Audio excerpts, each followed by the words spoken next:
This is my fitness journey and how I learned to become more confident.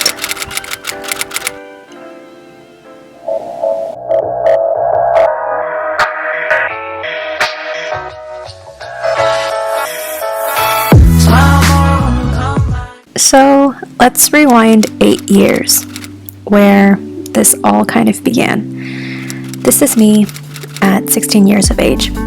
I was filled with so much self-doubt. I would look at myself in the mirror constantly and was never satisfied with how I looked.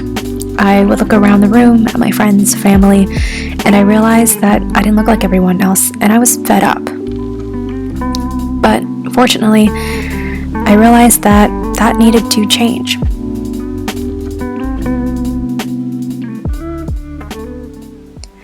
So fast forward to 2 years ago, June 25th, 2019.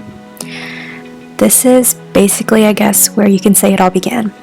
I decided to film a video and share my progress on a video called Abs in 3 Weeks, Trying Chloe Ting's Workouts. I just thought, why not share my journey with everyone else and hopefully build a community of supportive people, or with anyone who is on the same journey as me. I worked really hard for 3 weeks, week after week after week. 3 weeks of working on my abs, and it really burned. But this was the first time I had ever dedicated myself to exercise and focused on my health instead of dieting and self-talk that just wasn't helpful at all. I started off at this point, worked hard, and from this point, little did I know that this would change the way I felt about food, exercise, and myself. So from this point forward, I decided, let's continue with this. Let's continue to work on ourselves, work on my body, and see what this can do. I worked on my abs, my waist, hips, butt, legs, arms, you name it, I worked on it. Every single day, I continued to exercise and tried to establish a strong relationship with my body and how I felt about it. During this process, it wasn't easy. Everyone was looking at my stomach, my legs, my body. But what I realized during this process was that my videos had attracted a huge community of people that were on the same journey, that were so supportive.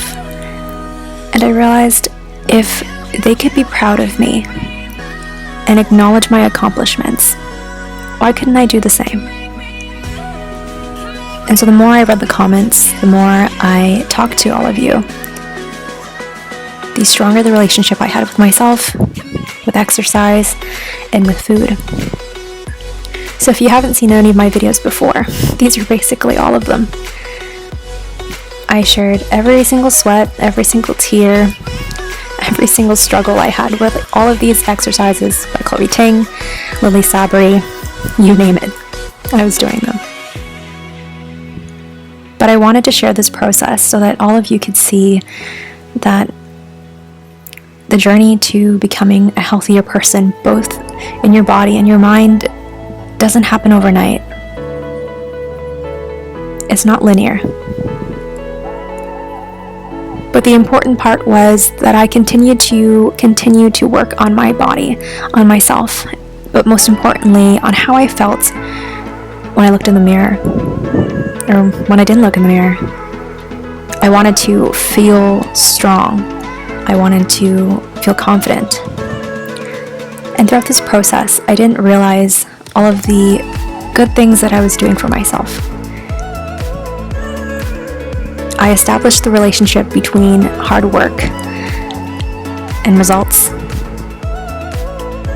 And here I am today, super happy with myself, super proud of all of the things that I've accomplished. I'm a stronger woman, and I'm a more confident woman. The last thing that came for me, however, was my relationship with food.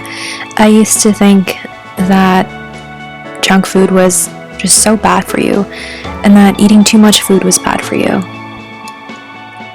It took me a while to realize that food was nutritious, food was energy, and energy could support me in my daily activities, could support me during exercise. And I didn't realize that food was just as important as exercise was. And so soon I realized that food is so good and that I shouldn't be afraid of it. The best part was I got to share it with all of you. From my go-to yogurt parfait in the morning to lunch with my cantaloupe and bagels, to my avocado on toast and fruits and eggs, and everything in between. So if I've learned anything from my fitness journey and my pursuit to confidence, no matter where you are in life, no matter where you're starting or why, beginning your journey is a step in the right direction. So at the end of the day, everything boils down to the actions you take, your intentions, and well, you.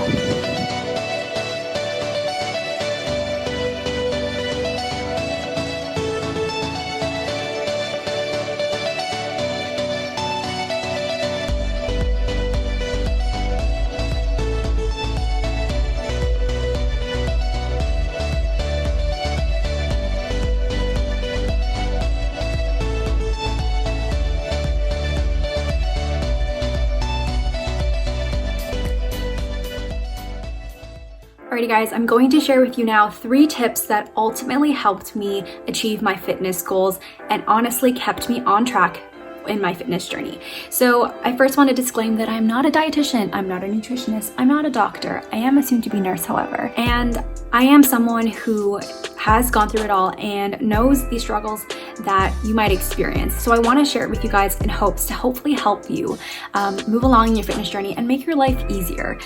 So the first thing that I want to share with you is to know your foods. And what I mean by this is to understand what types of foods that you're putting into your body and what foods give you the energy and the support that you need. There are so many foods out there that are so nutritious for you, and there are some that just aren't that great.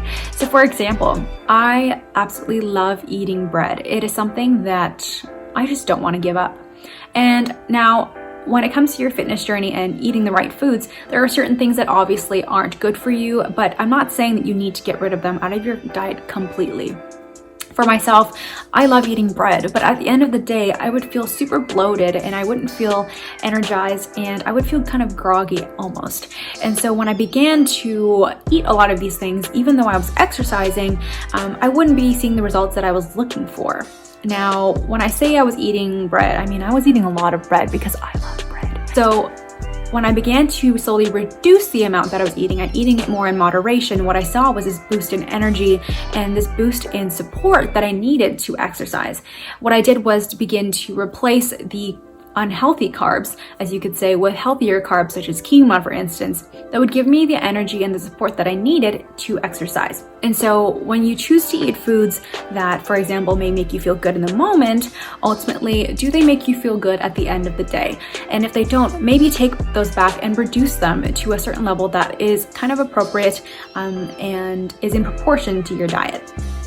When you begin to eat foods that make you feel more energized and supportive, what you can do and what you will see is that you're able to exercise more often. You're more motivated to exercise. And when you're more motivated to exercise and when you're fueling yourself with the right foods, what you'll see is this increase in motivation and discipline. And when you consistently eat healthier foods, consistently exercise, and consistently feel good, what you'll see is a cyclical process that continues to help you move forward in your fitness journey. I used to get into the habit of reading magazines, reading articles, watching videos of these meals that, while they looked good, might not taste good, and also incorporated foods that I personally just don't like.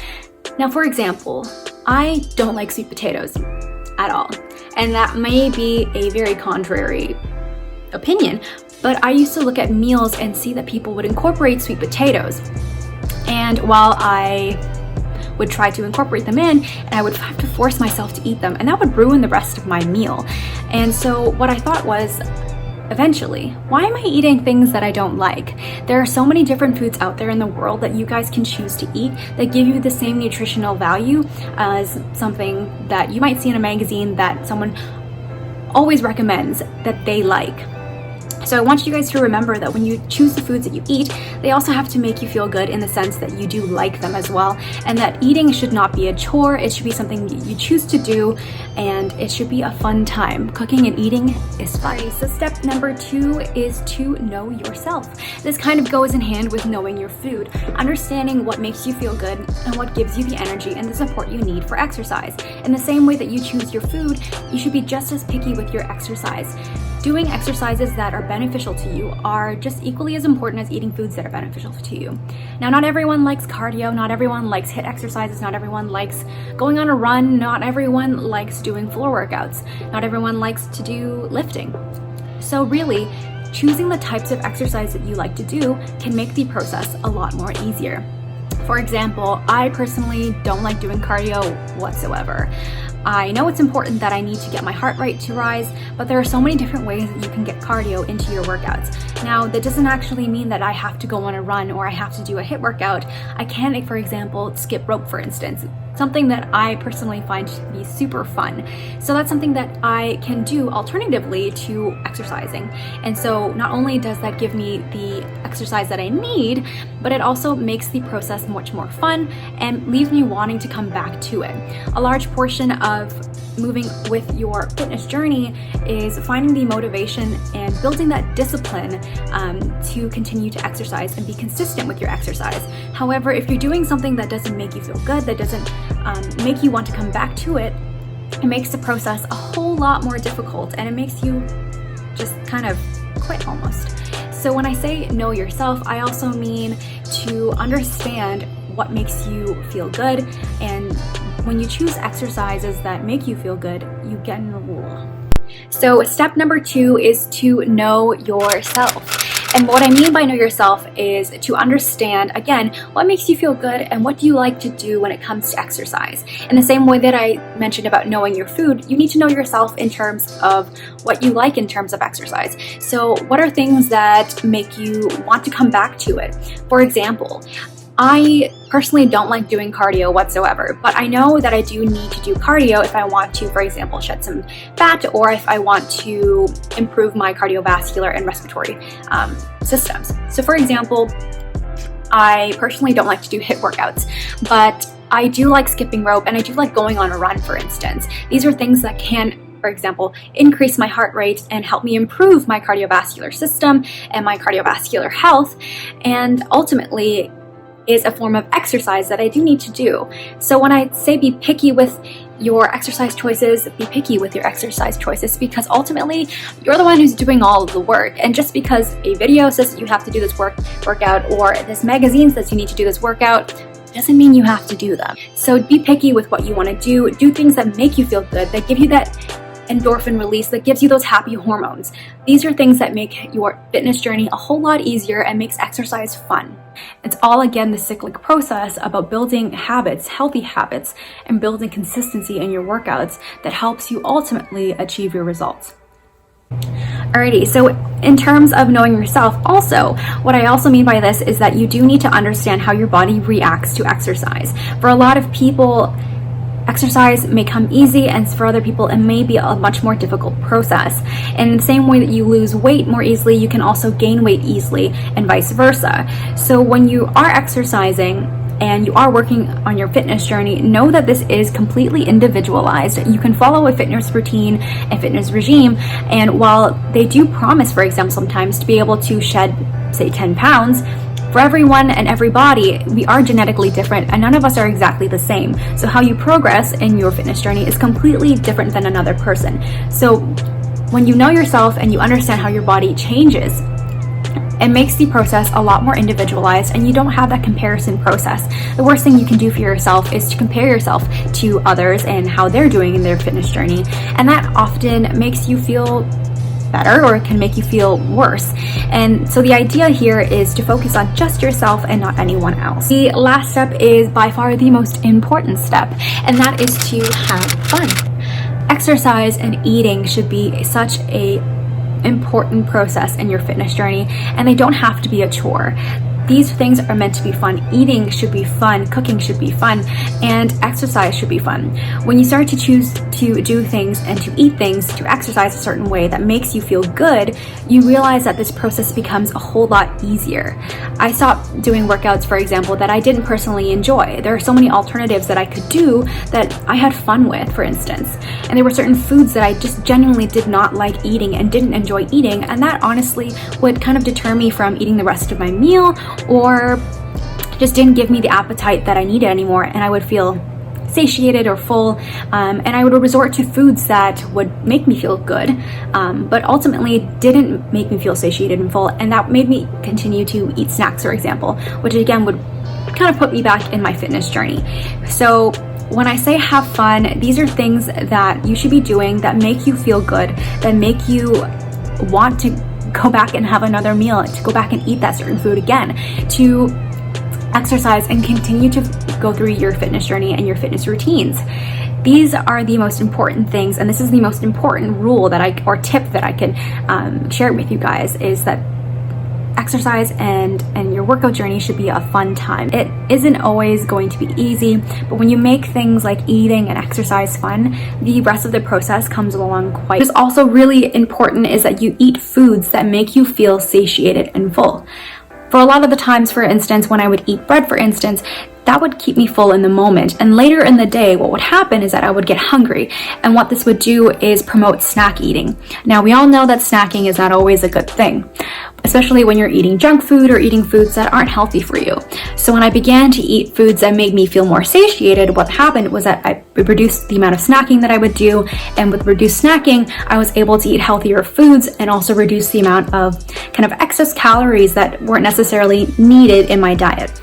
Alrighty guys, thank you so much for watching today's video. I hope you enjoyed it. I hope you learned a little bit about me, and hopefully you can take these tips into moving on with your fitness journey. I will see you guys in my next video. Until now, leave a comment down below, give this video a thumbs up, and of course subscribe to my channel, and I will see you guys in my next video. Bye!